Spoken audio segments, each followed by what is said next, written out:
ఫుడ్స్లో మనం అనుకుంటాము మనకి కంట్రోల్ ఉంటే మనము కొన్ని ఫుడ్స్ కంట్రోల్ చేసేసుకోవచ్చు తినకుండా, మనకి కంట్రోల్ ఉంటే మంచిగా మనం పౌష్టికాహారం తినచ్చు అని మనం అనుకుంటాం. ఫుడ్స్లో తప్పేమీ లేదు అనుకుంటాం, కానీ ఫుడ్స్లో చాలా తప్పులు ఉంటాయి. ఫుడ్స్ కూడా చాలా మన బాడీలో చేంజెస్ తెస్తాయి. ఫస్ట్ థింగ్, ఇప్పుడు మీకు ఒక ఉదాహరణకి చెప్తే, మీరు ఒక ఫ్రూట్ యాపిల్ తీసుకోండి, ఒక జంక్ ఫుడ్ సమోసా తీసుకోండి. సపోజింగ్ మీరు ఒక ఫ్రూట్ యాపిల్ మీరు తీసుకున్నట్టయితే మీకు ఒక ఆనందం కలుగుతుంది అని అనుకున్నాం. ప్రతి ఫుడ్కి కొంచెం ఆనందం అయితే మనకి మనసులో కలుగుతుంది.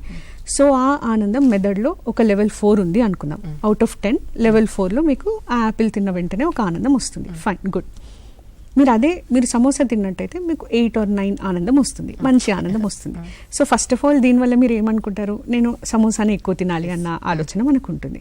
ఇక్కడి వరకు అయితే ఏదో కంట్రోల్ చేసుకునే ప్రయత్నం మనం చేస్తామా అంటే ఓకే, కానీ దీనికి మించి కూడా ఇంకా కొన్ని ప్రాబ్లమ్స్ వస్తాయి. ఏంటి అంటే, సపోజింగ్ మీరు ఇవాళ పొద్దున సమోసా తీసుకున్నారు, మీకు ఒక 8-9 వరకు మీకు మంచిగా చాలా మంచి ఫీలింగ్ వచ్చింది. అదే మీరు దాని తర్వాత ఫ్రూట్ తీసుకొని యాపిల్ తీసుకున్నట్టయితే లెవెల్ 4 ఆనందం కూడా రాదు. లెవెల్ 4 కంటే తక్కువ అవుతుంది, 1 or 2 వస్తుంది. దీన్నే మనం డోపమిన్ స్టీల్ అని కానీ, లేకపోతే ఈ దొంగలిచ్చే మైండ్ హార్మోన్స్, లేకపోతే మంచి హార్మోన్స్ని ఈ సమోసా దొంగలిచ్చేస్తుంది అని మనం చెప్తాము.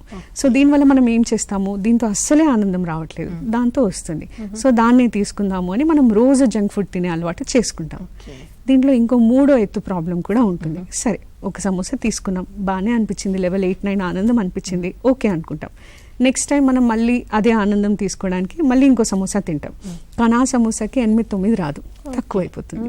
సో మళ్ళీ అది పెంచడానికి మనం ఏం చేస్తాం, ఇంకో సమోసా తింటాం.